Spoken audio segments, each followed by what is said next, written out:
Assalamualaikum. Assalamualaikum warahmatullahi wabarakatuh. Aduh seru banget, tapi gelap aku nggak bisa ngelihat orang-orangnya. Ntar dulu, ini dari awal sampai akhir akan segelap ini nih. Masa sih? Kalau gelap susah instastory tahu. Iya kan? Nggak beneran panitia, ini akan segelap ini kita. Gelap-gelapan gitu. Oh baiklah. Baiklah. Selalu senang datang ke kampus. Selalu senang datang ke kampus. Karena saya selalu keinget zaman-zaman dulu waktu masih kuliah. Saya kuliah di Fakultas Hukum UI. Dan dari dulu itu selalu paling seneng kalau ada acara-acara kayak gini. Dari dulu selalu paling jadi seksi sibuk. Kayaknya semua jenis kepanitiaan pernah saya jalani deh. Dari mulai seksi acara, seksi dana, jadi LO, jadi seksi humas, apapun. Kayaknya you name it, gue udah pernah melakukan itu di kepanitiaan. Dan itu rasanya yang jadi pembeda sih. Kalau ditanya apa yang satu hal yang paling diingat di kampus, ya pelajaran ingat walaupun gak banyak-banyak. Masih kepake sih di Fakultas Hukum, masih kepake ilmu-ilmu yang aku pelajari. Tapi lebih ke pengalaman yang tercipta gitu. Lebih ke bagaimana kita berusaha meyakinkan orang atas peluang kesuksesan acara. Lebih ke kemampuan kita untuk lobby-lobby narasumber supaya mau datang. Lebih ke kemampuan untuk mempersuasi sponsor supaya mau bayarin kegiatan kita. Jadi berbagai pengalaman yang saya dapat di kampus ketika aktif di organisasi, ketika aktif di kepanitiaan, itu yang menurut saya justru menjadi highlight dari perjalanan karir saya. Jadi kudos untuk teman-teman panitia yang sudah bikin acara ini. Dan juga salut ke teman-teman yang mau meluangkan waktu untuk hadir dengerin orang-orang ngomong. Tapi masa sih gue satu-satunya cewek? Iya ya? Nggak bener nih. Nggak bener, harusnya minimal setengah pembicara harusnya cewek. Minimal. Bisa banget tuh ngerayu yang bilang cukup gue doang. Apa ya? Kita mau ngomongin apa ya guys? Karena terus terang kalau boleh jujur, saya dari pagi tuh padat banget. Tadi pagi tuh saya jadi pembicara Hari Anti Korupsi di Kementerian Keuangan sama Bu Sri Mulyani. Jadi di otak saya tuh masih banyak ngomongin korupsi. Cuma kita nggak akan ngomongin itu ya. Kita mau ngomongin apa? Terserah deh. Kita mau ngomongin apa? Judulnya apa sih kita? Judulnya Youth for Politics ya? Ngomongin politik ya? Oke, mari ngomongin politik. Politik. Saya udah 2 tahun ini saya punya media sendiri, namanya Narasi TV, startup media. Sebelumnya saya kerja di Metro TV, stasiun TV berita, dan saya di Desk Hukum dan Politik. Jadi hampir 20 tahun saya berurusan sama politisi. Hampir 20 tahun saya liputan either di, waktu itu namanya belum KPK, tapi masih KPKPN, Komisi Pemeriksa Kekayaan Penyelenggara Negara. Desk saya tuh selalu ditaruh kalau nggak di kantor polisi, di pengadilan. Saya pernah jadi wartawan istana, saya jadi wartawan TNI, jadi ngeliput berbagai kegiatan TNI. Jadi sejak awal, mungkin karena dulu dipikirnya lulus dari Fakultas Hukum, jadi memang ditaruh di sana. Tapi memang ketertarikan dan minat terhadap isu-isu ini memang ada sejak dulu. Tapi makin kesini, dan sedihnya teman-teman, saya melihat terutama anak muda melihat politik itu menjadi berbeda. Saya nggak mau bilang anak muda kita apatis, walaupun ada penelitian yang menunjukkan anak muda nggak peduli politik, tapi saya berani berdebat 7 hari 7 malam sama orang yang bilang itu, karena dari pengalaman saya bertemu dengan mahasiswa, dengan dedek-dedek, menyelenggarakan mata najwa di daerah-daerah, itu selalu penuh dengan anak muda. Kuncinya memang bagaimana kita menunjukkan politik bukan hanya sekedar ribut-ributnya elit. Tapi politik sebagai rangkaian kebijakan publik yang berpengaruh di setiap lini kehidupan kita. Politik bukan hanya ngaruh ketika 5 tahun sekali kita milih pemilu, atau pada saat kita memilih pemimpin daerah. Tapi politik itu artinya setiap hal yang menyangkut hidup kita. Dari mulai kita belum lahir, kita udah diurus dengan politik loh. Sampai kita mati liang lahat, undang-undang pemakaman dan sebagainya. Seluruh aspek dari kehidupan kita itu diatur oleh politik. Kalau kita melihat politik sebagai rangkaian kebijakan publik, bukan hanya elit yang sibuk berantem sendiri. Tetapi sayangnya memang, definisi politik yang seperti itu yang sudah kabur dan seolah-olah dijadikan patokan oleh anak muda. Sehingga kemudian wajar ada yang bilang anak muda nggak peduli politik. Padahal makin kesini saya melihat, ya mungkin saja mereka apatis, tetapi apatisnya tetap kritis. Mereka memisahkan antara urusan politik dan sosial, padahal sekali lagi itu tidak bisa dipisahkan. Ketika ada permasalahan ekonomi, mereka akan berlomba-lomba bikin perusahaan sendiri, bikin startup. Bukan berusaha masuk ke sistem untuk memperbaiki kebijakan undang-undang atau pajak misalnya. Ketika melihat ada ketidakadilan, bukan datang ke kantor partai politik untuk mengadukan, tapi bikin petisi di change.org. Ketika melihat ada orang yang terugikan, bukan ngadu ke polisi karena mungkin justru malah tambah rugi. Nggak ada polisi kan di sini? Nggak apa-apa, kalau ada juga gue cuek.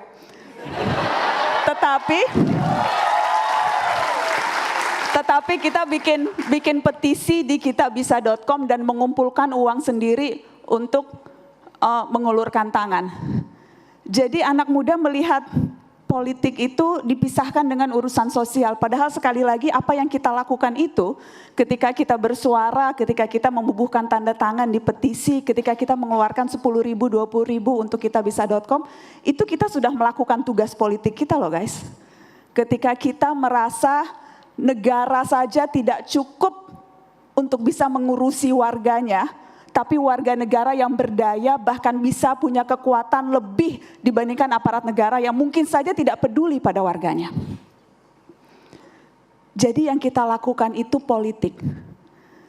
Tapi memang agak sulit untuk membuat anak muda tidak melihat politik sebagai sesuatu yang menjengkelkan. Karena buat saya yang sudah 20 tahun urusan sama politisi memang makin lama makin bikin mangkel. Dan karena ada begitu banyak hal yang terkadang di depan mata itu menjadi representasi dari politisi kita. Dan saya kerap kali memberikan contoh Setia Novanto. Karena saya merasa itu drama paling epik. Seriusan loh. Ada begitu banyak drama-drama lain, jauh sebelum ini ada drama Gayus. Tadi saya mention Gayus karena saya di depan Dirjen Pajak. Ada ingat gak sih drama Gayus ketika dia memakai wig nonton pertandingan tenis, ingat gak sih? Dan banyak drama-drama yang lain, tetapi memang yang paling kita ingat dan berkelanjutan dramanya ya si Papa, ya gak sih? Karena memang rangkaiannya seperti ini. Pertama, ia terkena kasus etika karena terekam perbincangannya bicara dengan Dirut Freeport. Sempat keluar tuh suara kita happy-happy, pakai private jet, dan ada niatan untuk bagi-bagi saham. Ketika kasus itu ia akhirnya mundur dari ketua DPR, dan ketika itu disebutkan ia melanggar etika. Tapi setelah dia mundur pun, dia maju menjadi ketua umum partai terbesar kedua di negeri ini dan menang. Ketika dia akhirnya menang sebagai ketua umum partai, dia mencalonkan diri lagi jadi ketua DPR, menang lagi. Ini orang yang sudah terbukti melanggar etika loh, dipilih lagi untuk jadi ketua perwakilan rakyat. Setelah dipilih lagi terkena kasus IKTP. Setelah rame-rame IKTP, nabrak tiang listrik. Ingat gak? Setelah nabrak tiang listrik, dia masuk rumah sakit pakai infus anak-anak. Sampai kemudian dokternya juga dipenjara karena terbukti kong kali kong. Pengacaranya juga dipenjara karena suka kemewahan, ingat gak? Di catatan Najwa juga tuh suka kemewahan itu muncul. Ketika akhirnya si Papa masuk penjara, ketika akhirnya masuk ke sel, kemudian selnya palsu. Epic banget gak sih sel palsu itu? Sudah sel palsu pun masih bisa keluyuran makan sate Padang dan ke toko bangunan. Ketika terbukti akhirnya dipindah ke penjara yang lebih maksimum security. Tapi di sana hanya 1 bulan dan katanya sudah tobat karena sudah jenggotan. Akhirnya dikembalikan lagi ke Sukamiskin. Dan sampai sekarang terakhir saya cek tidak ada perubahan, masih menikmati hidupnya di dalam sel yang palsu. Jadi gimana caranya kita nggak enak sama politisi ya? Gimana caranya kita nggak muak dan merasa jengkel dengan kelakuan elit-elit yang kerap kali mengatasnamakan kita ketika mengambil berbagai keputusan hanya untuk memperkaya diri atau kelompoknya. Gimana kita nggak sebel dan gimana gue juga susah hidup gue harus meyakinkan anak muda peduli politik kalau yang sehari-hari dilihat ya tingkah laku seperti itu. Susah, capek juga datang ke kampus-kampus bilang hey peduli, hey bersuara, hey bela KPK, hey jangan mau kena hoax, jangan percaya Novel Baswedan itu matanya palsu. Beneran itu dia matanya disiram air keras, jangan mau percaya sama orang yang mengatasnamakan orang lain dan bilang si Novel Baswedan itu palsu. Capek juga datang ke kampus-kampus bicara hal seperti itu. Kalau sehari-harinya yang kita lihat, tingkah laku politisinya gak banyak berubah. Jadi capek. Tapi terus kalau kita capek, itu artinya kita kalah berkali-kali. Ketika kita melepaskan tanggung jawab kita, ketika kita melepaskan apa yang seharusnya bisa kita lakukan, dan itu diambil alih oleh orang lain yang kerap kali bilangnya demi bangsa dan negara. Saya terkadang capek wawancara politisi ketika ditanya apa motivasinya demi bangsa dan negara. Mungkin sudah terdengar terlalu sinis ya. Cuma pengen juga sih sekali-kali wawancara politisi, gue mau jadi menteri karena gue mau berkuasa. Nggak usah deh bawa-bawa nama rakyat. Emang lo mau berkuasa? Which is nggak apa-apa, di mana-mana politisi ya untuk cari kuasa. Cuma apa yang akan kamu lakukan ketika kamu sudah dapat kekuasaan itu yang penting. Toh nggak semua orang mau jadi politisi kok. Biarkanlah orang-orang yang memang punya niat, punya kemampuan, punya skill, punya keterampilan, dan mudah-mudahan punya hati untuk jadi politisi. Karenanya ketika mereka mau berkuasa, kasih kesempatan mereka berkuasa. Tapi janganlah munafik bilang ini demi bangsa dan negara, ketika kita tahu itu hanya tukar-menukar dan tawar-menawar kursi. Dan ketika kita kritis berbicara disebutnya, wah tidak mau ada persatuan. Padahal rasanya aneh ketika yang kalah masuk ke gerbong yang menang dan lagi-lagi atas nama rakyat dan negara. Tapi itulah kenyataan politik kita. Dan itulah yang seharusnya berusaha kita bersihkan atau kita jernihkan.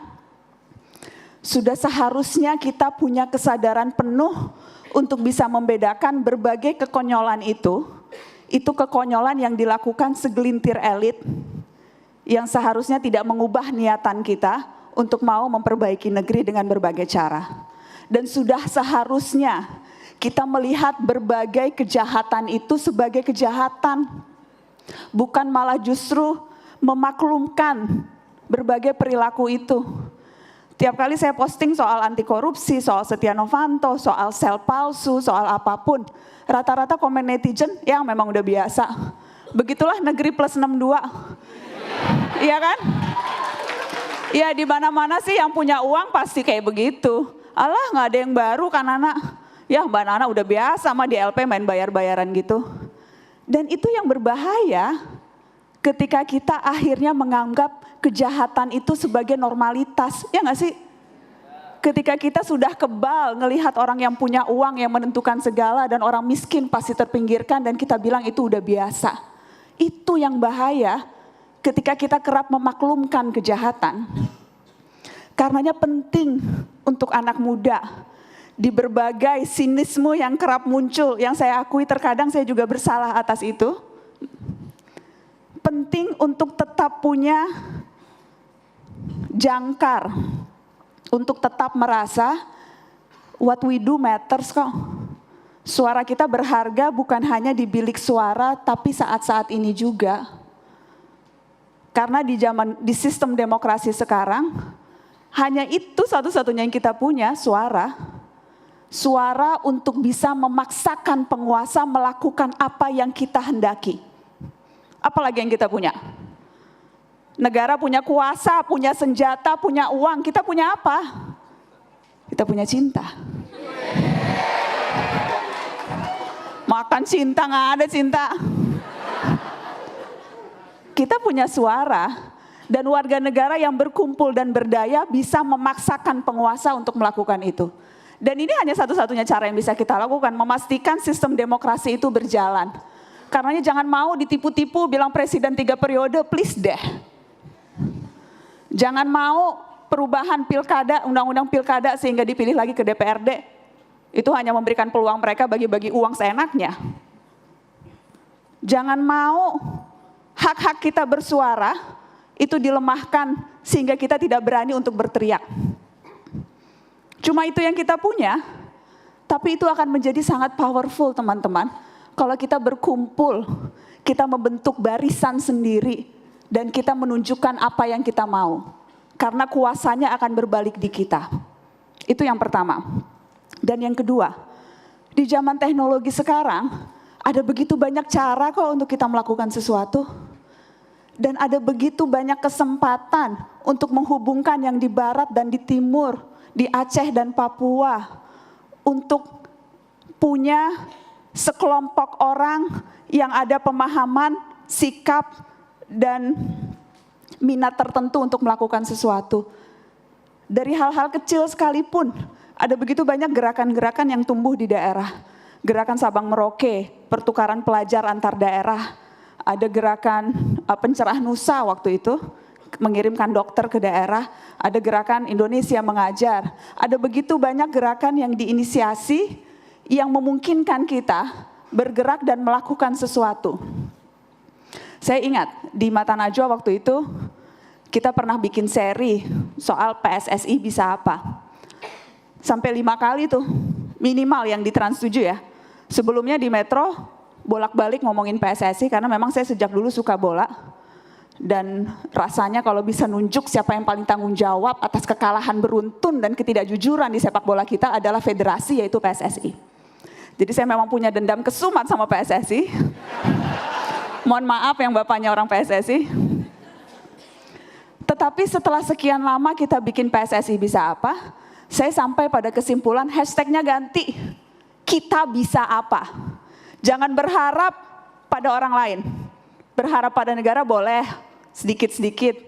Tapi seperti biasa berharap terlalu banyak kita akan gampang kecewa ya. Jadi kita bisa apa? Dan kita bisa melakukan banyak hal teman-teman. Kita bisa melakukan banyak hal asal saja kita berkumpul, meraptakan barisan, menjaga kekompakan, dan tidak terpengaruh oleh suara-suara setan. Suara-suara berhala yang berebut kuasa. Kita bisa apa akan jadi mantra kalau kita betul-betul percaya pada kekuatan diri sendiri, dan itu yang namanya politik. Jadi jangan lihat politik sebagai rame-ramenya elit, politik adalah ketika kita bisa menggunakan tangan, suara, dan daya kita untuk mengubah negeri tercinta. Terima kasih.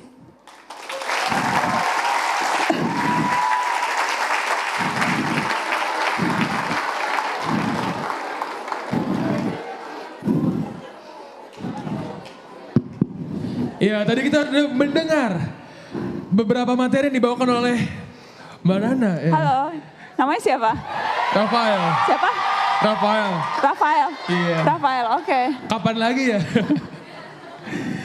Ya, sekarang nih kayaknya udah pada mau nanya ya? Ada yang mau nanya nggak? Ulang. Cepet-cepetan ya. Ada yang mau nanya nggak? Yang Mbak yang ini, yang di tengah, silakan.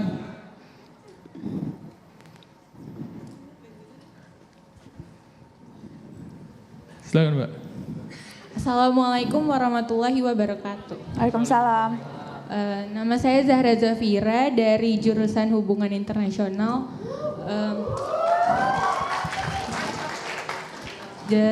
Jadi yang mau saya tanyain, sebelumnya dari pengertian yang saya dapat, politik secara komprehensif itu adalah tentang kepentingan. Maka dari itu di kalangan atas banyak penyimpangan di bidang politik, karena pada dasarnya politik itu adalah untuk menyampaikan kepentingan masing-masing individu. Yang mau saya tanya, apa tanggapan Mbak Nana tentang peran wanita di dunia perpolitikan? dan bagaimana cara dan apa yang telah Mbak Nana lihat secara faktual di lapangan tentang bagaimana sih peran wanita di perpolitikan Indonesia? Ya, silakan dijawab Mbak Nana. Ya, langsung dijawab apa ditampung dulu? Langsung jawab aja Mbak. Satu lagi deh biar sekalian. Oke, satu pertanyaan lagi. Satu pertanyaan lagi ada? Ntar kamu ingetin ya apa pertanyaannya. Kenapa? Ntar kamu ingetin pertanyaannya apa. Tugas moderator gitu Oke, ngingetin siap, kalau aku siap. lupa ya. Ya, ulang. Ya udah, ulang. Ada yang ingin bertanya? Ya, masa paling ujung sana, silakan. Ya, pakai baju putih.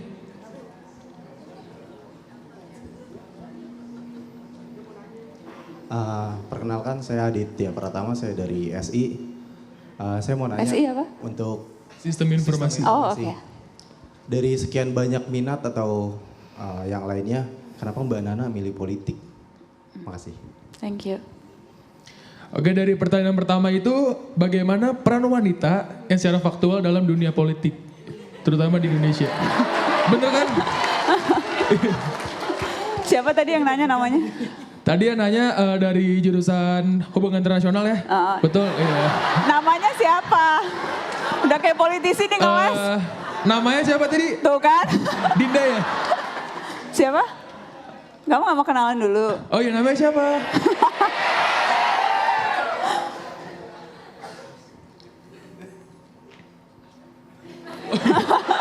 Oh, buat nyatet. Sebut saja Bunga ya. Iya, saya Bunga. Iya, kirain dapat hadiah ini. Menurut saya masih jauh dari yang dibutuhkan. Tetapi to be totally fair, bukan hanya di Indonesia sih, keterwakilan perempuan itu masih minim. Bukan hanya di dunia politik, tapi juga di dunia kerja bahkan. Yang di dunia broadcasting saya rasa beda. Minimal kalau di dulu tempat saya bekerja pertama di Metro TV, itu 50-50 lah. Di Narasi TV, perusahaan saya, itu semua BOD-nya sampai 2 bulan yang lalu semuanya perempuan. Baru kemarin kita mengangkat 1 direktur laki-laki. Di awal itu bahkan sampai 70% perempuan. Sekarang sudah mulai 50-50, 50%. Jadi memang harus ada keberpihakan untuk memastikan perempuan menduduki posisi-posisi kunci atau strategis. Dan itu juga saya bawa misalnya ke dalam talk show saya. Di Mata Najwa saya selalu berusaha memastikan ada perempuannya untuk bicara. Karena beda perspektif perempuan ketika mereka mengutarakan pendapat, ketika mereka memutuskan untuk mengambil sikap A atau B, perspektifnya beda dengan perspektif laki-laki, terutama di politik. Tetapi kenyataannya sekarang, kalau saya tidak salah persentasenya bahkan turun tidak lebih dari minimal kan 30%. Dan tahun yang sekarang ini kalau kita bicara DPR itu bahkan tidak sampai 20-an% kalau saya tidak salah, mohon maaf kalau salah. Dan tapi itu tertutupi karena puncak pimpinannya adalah perempuan. Dan selama ini tidak pernah ada satu perempuan pun yang jadi ketua DPR. Jadi mari kita kasih kesempatan kepada Puan Maharani, cucunya Soekarno, untuk membuktikan kinerjanya dan mudah-mudahan tidak mengecewakan. Karena itu akan jadi kunci sih. Saya merasa kerap kali perempuan yang ada di posisi-posisi strategis punya beban jauh lebih banyak dibanding yang laki-laki. Ya nggak sih guys? Betul. Kita dinilai bukan hanya bagaimana performa kita di kantor, tapi bagaimana kita hal-hal kepribadian yang lain pun disangkut pautkan. Jadi terkadang bebannya menjadi lebih berat. Padahal itu sangat tidak adil. Karena kerap kali kita juga dituntut untuk melakukan hal-hal yang lain dibandingkan dengan pekerjaan kita. Dan ketika kita berhasil, kita kadang ragu menunjukkan keberhasilan. Malu, takut dibilang ambisius, takut dibilang gak disenengin. Karena sukses berkorelasi positif untuk laki-laki, tapi berkorelasi negatif untuk perempuan. Perempuan sukses akan dijauhi. Ada satu studi kasus yang menarik di Harvard. Saya baca survei hasil studinya. Jadi sekelompok mahasiswa diberikan kisah nyata, biografi tentang satu pengusaha teknologi yang berhasil. Digambarkan perjuangannya seperti apa, betapa kemudian ia berdarah-darah untuk membangun perusahaan sampai akhirnya berhasil. Tapi dua cerita itu diubah. Yang satu namanya Howard, yang satu namanya Heidi. Ini orang yang sama loh, cuma diganti jenis kelaminnya. Dan ketika kelompok mahasiswa itu ditanya, kamu lebih suka yang mana? Saya lebih suka Howard. Kayaknya orangnya, punya semangat kerja, berdedikasi. Heidi, kenapa kamu gak suka? Kayaknya bici nih. Kayaknya si Heidi ini pasti kalau jadi bos suka marah-marah. They're exactly the same person, guys. Orang yang sama, cuma dibedain jenis kelamin. Tapi persepsi orang, perempuan sukses nggak disukain, laki-laki sukses dipuja-puja. Karenanya terkadang kita perempuan malu nunjukin kita sukses, ya nggak sih? Dan itu terbawa sampai sekarang loh. Ada satu penelitian lagi, mahasiswi ketika disuruh menebak IPK-nya berapa, hampir pasti nebaknya lebih rendah dari apa yang mereka dapat. Mahasiswa, kira-kira IPK lu berapa? Nebaknya selalu lebih tinggi dari yang didapat. Dede mahasiswa, mahasiswi nggak malu-malu. Fresh graduate mahasiswa, 53% berani nego gaji pertama. Mahasiswi hanya 7% yang berani nego, alhamdulillah gue dapat kerjaan. Jadi kerap kali kita tanpa sadar menganggap rendah kemampuan dan diri sendiri, teman-teman sayang, yang cewek-cewek. Dan sangat bisa dipahami karena yang tadi, ketika sukses nggak disukai, ketika sukses akan dianggap ibu yang tidak baik karena meninggalkan anak-anaknya bekerja di rumah, ya nggak sih? Selalu ada perspektif itu. Di semua dunia, apalagi di politik, yang dianggapnya dunia yang keras, dunia laki-laki. Padahal sesungguhnya kemampuan kita perempuan untuk berempati, untuk bisa lebih mendengarkan dengan hati, untuk bisa lebih mudah beradaptasi, we listen with our hearts. Dan itu yang penting kan yang dimiliki politisi. Karenanya harus lebih banyak lagi perempuan yang masuk politik dan harus lebih banyak lagi perempuan yang memilih sesama perempuan. Saya kemarin waktu di waktu pemilu banyak banget yang nanya, nak pilih siapa ya? Perempuan. DPR-nya pilih siapa? Terserah, pilih perempuan. DPRD-nya pilih siapa? Pilih perempuan. DPD-nya pilih siapa? Pilih perempuan. Harus lebih banyak lagi perempuan yang juga menganggap kesuksesan orang lain bukan berarti kegagalan kita. Harus lebih banyak lagi perempuan yang ikut bertepuk tangan bila teman perempuannya berhasil, bukannya malah nyalah-nyalahin atau ngerojokin gitu kalau kalah. We have to fix each other crown, girls. Let's fix each other crown. Karena hanya dengan cara itu kita bisa memastikan bahwa seluruh perspektif kita, perspektif perempuan yang utama bisa diarus utamakan. Mudah-mudahan bisa menjawab. Ya, terjawab Mbak. Ya, intinya dalam dunia politik Indonesia ini perempuan memiliki kesempatan yang sama ya, Mbak Nana ya? Ya, betul sekali. Ini takut nih. Ya, langsung. Yang tadi itu ya, kenapa politik ya? Aku belum jawab ya, kenapa? Sebetulnya nggak politik sih, saya nggak pernah merasa saya bukan politisi, saya tidak pernah merasa yang saya lakukan itu politik. Kalau dalam perspektif berebut kepentingan atau kekuasaan tertentu, tapi bahwa dalam perspektif politik itu berbagai hal seperti yang tadi saya bilang yang mempengaruhi seluruh kehidupan kita, berarti ya bisa saja disebut seperti itu. Karena saya merasa itu yang bisa mengubah banyak hal dan lewat narasi TV sekarang, saya punya kesempatan tidak hanya seminggu sekali muncul di televisi, tapi memastikan ada begitu banyak konten yang bisa kita keluarkan.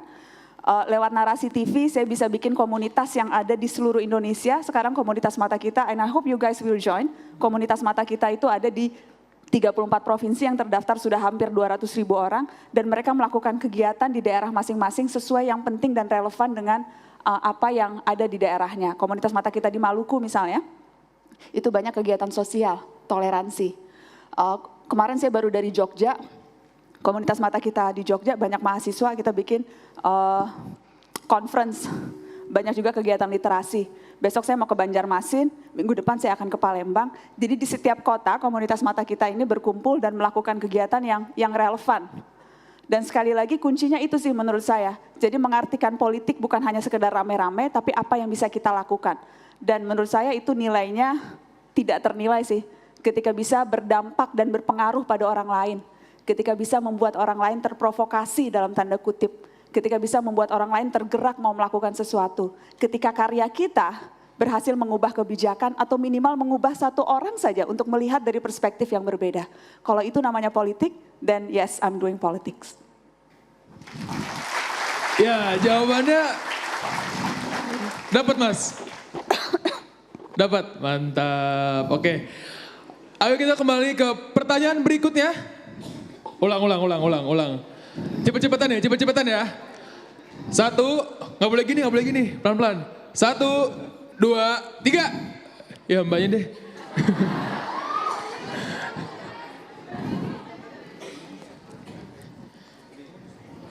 Ya mbak yang ini. Iya. Halo, Assalamualaikum warahmatullahi wabarakatuh. Waalaikumsalam warahmatullahi wabarakatuh. Mbak Nana ini inspirator saya banget. Aduh. Wow. Jadi tolong banget, biasanya kan Mbak Nana yang bertanya, tapi kali ini Mbak Nana yang Kamu ditanya. maju deh, maju. Boleh nggak? Ayo. Maju.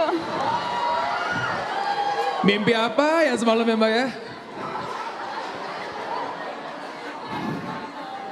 Lari. Ya tepuk tangan dulu buat mbak yang ini.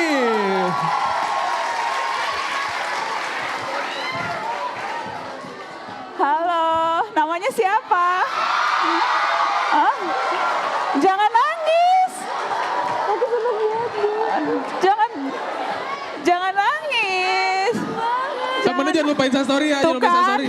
pasti gara-gara kamu tuh. Emang cowok suka bikin nangis Rezekinya ya. ya mbak ya. Oh my God. Kamu namanya siapa? Oh, peluk lagi, oke. Kamu Nama aku Cahya. Cahya. Aku dari Mass Communication. Pinta tisu dong, kamu gak sensitif deh. Cepet dong. Ada tisu? Jangan pakai jilbabnya. Emang kadang Boleh. cowok suka gak sensitif tisu. Gimana Cahya? Masih gak percaya. Itu kan sampai netes-netes. Coba. Udah. Kasih ya. Iya sama-sama. Kok kamu Wow. beneran kan? Megang. Sini di tengah. Kenapa? Kamu Cahya. Iya, aku Kuliah Cahya. di Aku di BINUS. di Binus enggak, University. apa fakultasnya? Mass Communication. Oke. Aku Semester berapa? Aku baru semester 1. Baru masuk? Iya. Oke. Aduh maaf ya. Kamu mau minum? Enggak usah. Oke. Aku mau nanya. Enggak, maksudnya aku mau nyuruh dia ngambilin minum sih. Mau minum nggak mbak? Mau minum? Enggak. Oh Enggak, enggak. enggak. Iya, iya. Ini nangisnya Oke. karena terharu aja. Oke, oke. Ya masa Gimana, sedih Cahya? mbak? Jadi aku mau nanya Mbak Nana. Kan Mbak Nana kan udah di dunia jurnalis itu kan udah hampir 20 tahun lebih kan. Aku tuh udah ngikutin Mbak Nana dari Mbak Nana di Metro TV pertama kali di Mata Najwa. Sampai akhirnya sekarang pindah ke Trans 7. Dan aku juga ngelihat perkembangan politik ini kan semakin lama semakin terlihat gitu ya. Kepalsuan di dalamnya gitu. Nah, yang aku pengen tanya ke Mbak Nana, sebagai seorang jurnalis, kita itu kan punya kode etik jurnalis. Yang dimana ada di asas demokratis, kita itu perlu mementingkan kepentingan publik. Tapi bagaimana caranya kita menjadi seorang jurnalis, kita tetap dalam kepentingan publik bukan kepentingan orang lain. Karena yang Mbak Nana tahu mungkin ada beberapa stasiun televisi di luar sana yang mempunyai kepentingan di luar. Hampir semua sih. Ya, ketahuan ya Mbak ya. Pokoknya, sebagai seorang jurnalis, nih, misalnya aku nanti insya Allah bakal terjun ke dunia jurnalis langsung gitu. Amin. Seperti Mbak Nana, amin ya Allah. Oke. Terus bagaimana sih Mbak aku bisa melewati hal itu? Oke. Aku ingin tetap melakukan kode etik tersebut walaupun aku dalam situasi yang dimana perusahaan itu ada kepentingan lain. Nah, seperti itu. Oke. Terima kasih Mbak Nana. Ya Sama-sama. Allah. Kita mau selfie dulu. Kamu mau selfie nggak? Mau. Mau difotoin aja nggak Mbak? Gimana? Backlight ngadep sini.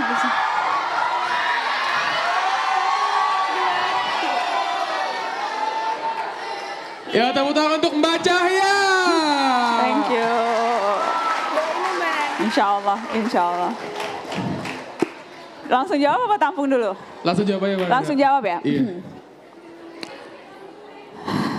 Seru kalau ketemu dede-dede. Bahwa setiap perusahaan pasti punya kepentingan lain itu iya. Bahwa media kita punya afiliasi politik tertentu itu iya. Dan saya mengakui ini bukan hanya saat saya sekarang punya narasi TV, punya media sendiri dan saya jadi owner televisi walaupun kecil. Tapi mudah-mudahan jadi gede, amin. Amin. Tapi saya juga mengakui itu ketika dulu saya masih di Metro TV dan saya menduduki waktu itu paling tinggi posisi saya wakil pemimpin redaksi saya pernah. Kemudian saya mundur dan saya keluar dari Metro dan bikin narasi. Jadi bukan rahasia lagi, tetapi sesungguhnya kalau kita bandingkan dengan negara-negara lain di dunia, itu bukan hal yang baru. Bahwa media punya keberpihakan tertentu, itu memang ada. Di Amerika jelas kok Fox News kemana. Sehari-hari Donald Trump mulu yang diwawancara. Ya nggak sih? MSNBC, kemudian media-media yang lebih cenderung ke Demokrat, itu juga kelihatan. Di Brazil juga seperti itu. Di negara-negara yang medianya variatif, juga rata-rata punya afiliasi tertentu kok terhadap politik. Rasanya cuma BBC yang bisa kita jadikan contoh media yang punya negara, tapi bukan jadi humasnya negara. Beda kan? Punya negara tapi bukan jadi PR-nya negara, jadi dia akan berbicara atas nama publik, bukan atas nama pemerintah yang setiap 5 tahun pun akan diganti. Tetapi bedanya sekarang, saya merasa pemirsanya makin cerdas, mau Metro, mau TV One setiap hari, atau mau Perindo tuh Marsnya setiap hari dinyanyiin di ininya. Atau mau siapapun pemilik TV-nya muncul di TV, pemirsa makin pintar kok, iya gak sih? Dan saya selalu bilang dulu waktu saya di Metro saya bukan takut sama brewoknya Surya Paloh. Yang saya takuti justru pemirsa biasa yang punya kendali memegang remote control dan memindahkan dari mata Najwa ke ganteng-ganteng serigala. Dulu saingan gue itu please. Di jam 8 malam saingannya dulu sinetron.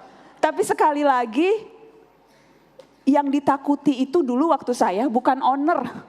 Tapi pemirsa yang pertama makin cerdas, makin berisik, dan punya channel sendiri untuk menyuarakan keberisikannya. Kalau dulu protes sama TV, boro-boro lu niat nulis surat pembaca, ngirim fax, ya gak sih? Sekarang poni gua miring rame se-Instagram. Pemirsa yang makin kritis, makin cerdas, makin demanding, dan punya channel sendiri-sendiri untuk bersuara keras. Dan itu yang lebih berbahaya dibandingkan owner. Itu yang pertama. Yang kedua, lembaga pengawasnya juga makin banyak. KPI makin galak, Dewan Pers makin galak. KPI terlalu galak bahkan untuk sensor-sensor yang gak perlu, ya gak sih? Please deh. Betul banget. Tapi itu topik yang lain. Tapi lembaga-lembaga pengawas itu makin bergigi dan sanksinya juga berpengaruh. Jadi itu dua hal yang membuat siapapun yang punya media televisi, yang merasa punya kuasa karena dia yang membentuk, padahal sebetulnya channelnya juga frekuensi publik, tidak bisa seenaknya. Karena pemirsa makin demanding dan makin banyak pilihan. Sekarang kalau aku tanya nonton Mata Najwa di mana, mungkin nontonnya di digital, di YouTube. Ya nggak sih? Dan di YouTube juga banyak banget pilihan, ya nggak sih? Terlalu banyak pilihan. Kita sekarang society of choice, paradox of choice. Gue kalau ke supermarket milih sabun aja sejam, girls.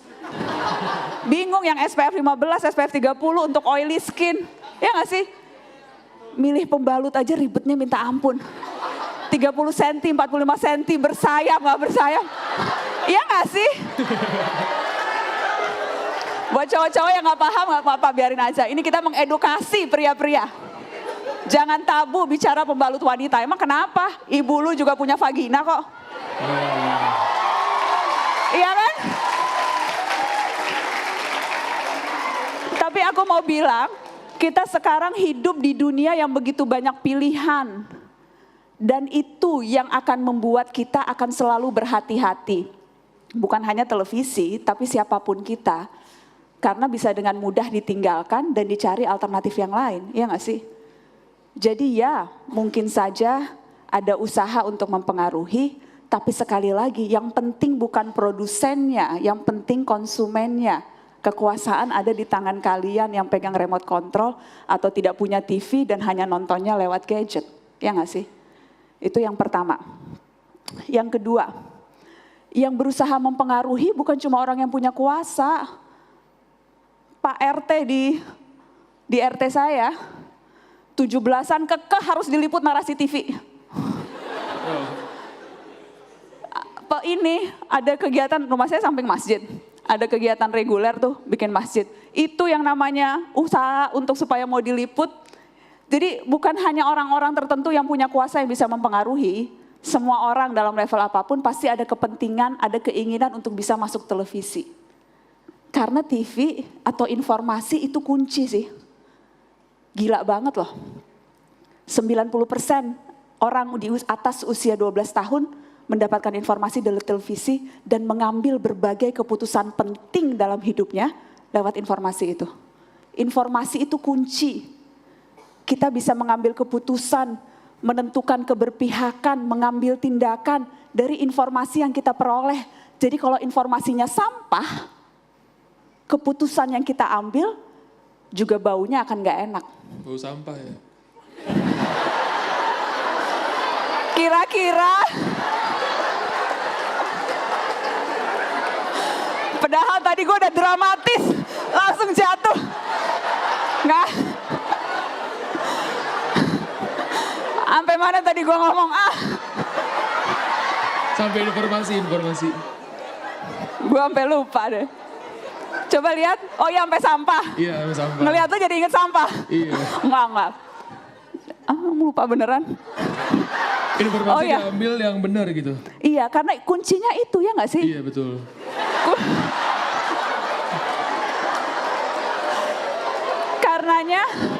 Karenanya penting untuk siapapun yang ada di industri ini, bukan hanya untuk orang televisi, bukan hanya untuk wartawan, untuk konten kreator, untuk dede-dede yang suka bikin channel YouTube atau bikin IG story 15 detik sekalipun, untuk citizen jurnalis, untuk orang yang memang menyampaikan informasi. Penting untuk sadar kekuatan informasi yang bisa berpengaruh.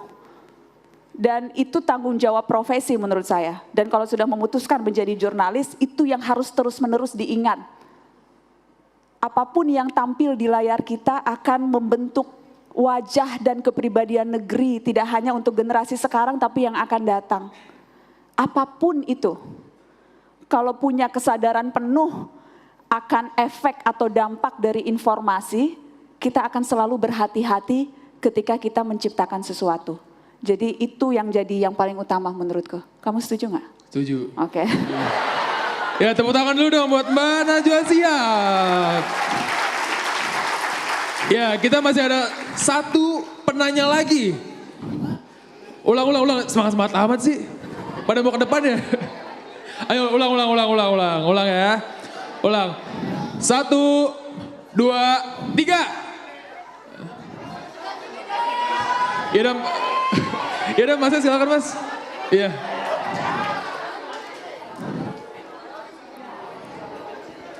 Tes. Galak yang sebelah sini nih. Saya maju juga kan Mbak? Mana? Mau. Wah.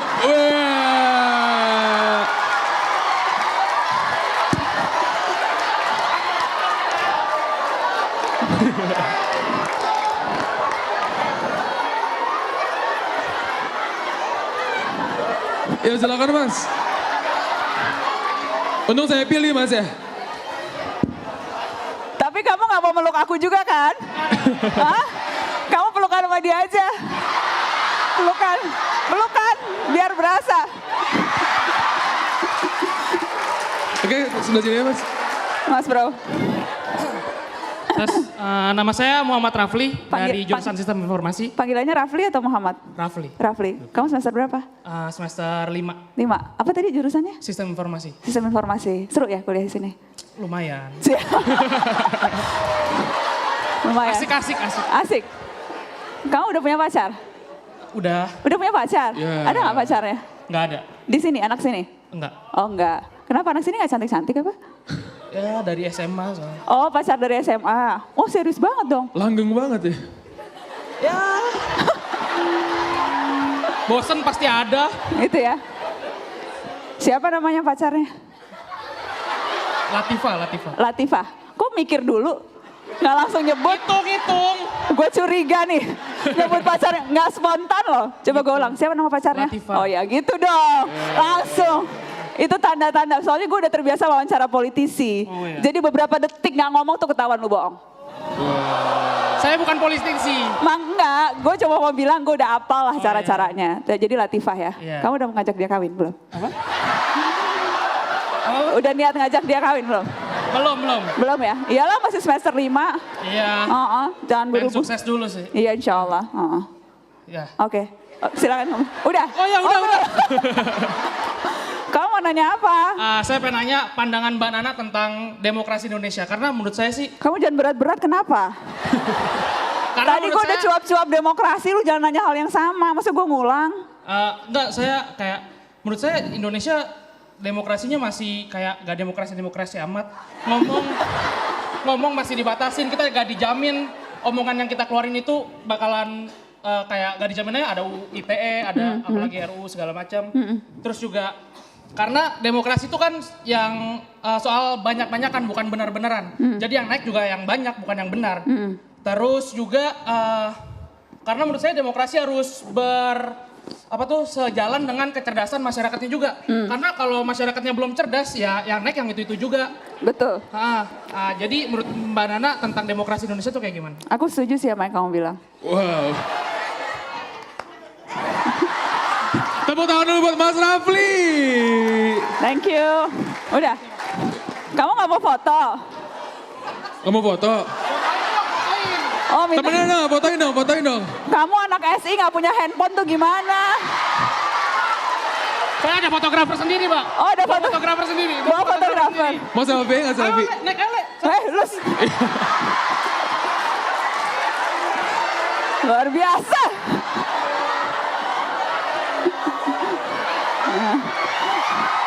Ale. Ke sana.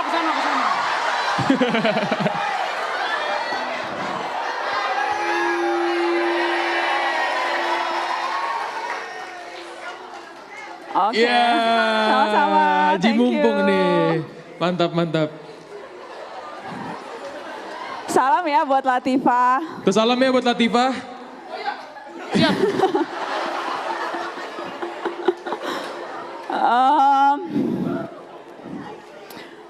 Menurut saya upaya untuk mengurangi hak-hak dan kebebasan warga negara itu selalu ada. Selalu ada upaya itu, bukan hanya sekarang, bukan hanya di negeri ini, tapi di berbagai belahan dunia manapun. Selalu akan ada upaya untuk mengekang kebebasan individu. Undang-undang ITE kita teriak-teriak soal itu udah lama banget ya nggak sih? Sudah pernah ada revisi, diperbaiki, tapi korban juga masih terus berjatuhan. Dan yang lebih membahayakan sekarang menurut saya adalah ketika kekritisan itu dianggap bukti tidak cinta negeri. Menurut saya yang berbahaya kalau sudah ada sekelompok pandangan orang yang menilai kalau kita bersuara keras itu artinya kita tidak pro kebaikan. Ketika kata-kata baik disematkan hanya pada kelompok tertentu dan yang tidak sama dengan orang itu berarti tidak baik. Itu menurut saya yang harus kita cermati hati-hati. Dan ketika ada upaya-upaya untuk mengembalikan lagi Indonesia ke zaman sebelum reformasi, itu yang harus betul-betul kita waspadai. Rasa-rasanya tidak ada politisi yang seberani hari-hari ini loh. 3-4 tahun yang lalu, mana ada yang berani bilang presiden 3 periode, ya nggak sih? Mana ada yang berani bilang, udah rakyat nggak usah dikasih kesempatan untuk memilih langsung. Upaya-upaya itu ada, tapi dengan bangga bilang, kita mau presiden 3 periode, mengubah undang-undang dasar untuk itu. Rasa-rasanya dulu nggak ada yang berani selantang itu ya. Dan bahwa sekarang mereka tidak malu untuk bicara seperti itu, yang bahkan oleh Pak Jokowi sudah dibilang, ini menampar muka saya nih. Kemarin kan panjang tuh Pak Jokowi bilang, usulan itu menampar muka saya. Saya adalah produk dari hasil pemilihan langsung. Kalau memang amandemen akan membuat negeri ini mundur demokrasinya, tidak perlu ada amandemen. Jadi beruntung masih ada pemimpin yang mau bersuara selantang itu, tetapi bahwa upaya-upaya itu sudah kasat mata, itu yang harus diwaspadai. Dan menurut saya, sekarang situasinya agak sedikit jelimet. Ketika orang dengan mudah gampang melabeli kelompok tertentu. Cingkrang dan cadar, lu radikal. Belain KPK, lu kadrun. Sekarang seperti itu kan? Pemisahan antara kita dan mereka jurangnya menjadi sedemikian parah. Dan kalau dianggap tidak sesuai dengan satu pemikiran kelompoknya, lu tidak Pancasilais. Mengklaim Pancasila sebagai satu-satunya penafsiran yang hanya berlaku di kelompoknya dan yang lain tidak Pancasilais. Itu kan hal-hal yang terus-menerus disuarakan oleh para pegiat HAM ya. Bagaimana kita harus hati-hati menyikapi ini. Dan saya banyak berharap mahasiswa sih yang tidak punya kepentingan apapun, yang hampir selalu jadi lokomotif dan pelopor ketika negeri ini berada di ujung tanduk. Mahasiswa, maha atas siswa yang punya dapat kesempatan untuk mereguk dalamnya sumur ilmu pengetahuan. Dede-dede yang ada di sini hanya 2% mungkin. You're top of the top, krim yang paling enak. Begitu banyak saudara-saudara kita yang bahkan tidak punya kesempatan untuk sekolah SD yang tidak rubuh di tengah pada saat lagi sekolah. You have kesempatan, luxury untuk bisa belajar, untuk bisa bersuara. Dan kalau itu tidak dilakukan, dosa. Dosa gak sih? Kesempatannya begitu banyak, bukan hanya untuk belajar tapi juga untuk menyuarakan dan menjaga akal sehat adik-adik, menjaga kewarasan publik dan berani bersuara dan bersikap. Mahasiswa, jangan mau main netral-netralan, harus berani ngambil posisi pada keberpihakan publik, pada kebenaran. Kalau semuanya takut dibilang kadrun, dibilang togok, dibilang cebong, dibilang kampret, selamanya kita akan masuk ke dalam kategori itu, ya nggak sih? Ketika saya mati-matian belain KPK dan menentang revisi undang-undang KPK, tiba-tiba saya jadi kadrun. Padahal sebelumnya saya anak ustadz yang nggak pakai jilbab, berarti saya liberal. Terlalu cepat stereotyping atau tuduhan itu dilontarkan ke orang-orang yang berbeda sikap dengan mereka atau berbeda sikap dengan kita. Terlalu baper, seolah-olah kalau kita berbeda artinya kita musuh. Please deh, bukan cuma lu yang punya perasaan. Ngapain baper-baperan, ya kan? Dan itu mahasiswa tuh harus jadi seperti itu, harus mengutamakan akal waras, harus sehat mental juga, supaya nggak kebawa-bawa kalau dikatain macam-macam sama netizen. Jangan peduliin itu, let's just focus on ourselves. Dan berani untuk bicara, berani untuk speak up, karena itu kunci dari kualitas demokrasi. Bukan pada pemimpinnya, bukan pada anggota DPR-nya, bukan pada polisinya, dan sayang sekali bukan pada KPK-nya yang sekarang tidak berdaya. Tapi kualitas demokrasi ditentukan oleh kita yang punya suara. Iya, terjawab gak Mas Rafli? Terjawab ya? Mantap. Oke, ada yang mau nanya lagi? Udah habis, maaf. Ya, kita langsung ke yang berikutnya, yaitu pemberian plakat kepada Mbak Najwa Shihab oleh Trisna Prandawa selaku perwakilan dari Binus TV. Untuk Kak Trisna, kami persilakan.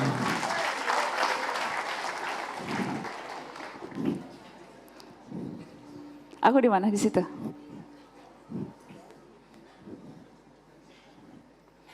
Terima kasih.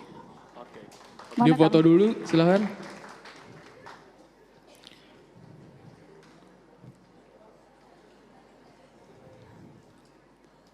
Thank you. Terima kasih. Ini isinya apa? Oh, ada kaosnya ya? Iya. Aku orangnya detail pengen tahu. Oke. Bagus, makasih ya. Ini jangan ditutupin gini biar kelihatan. Penting. Aku yang kurus ya fotonya. Udah. Terima kasih. Ya, Thank tepuk tangan you. yang paling meriah untuk Mbak Najwa Shihab.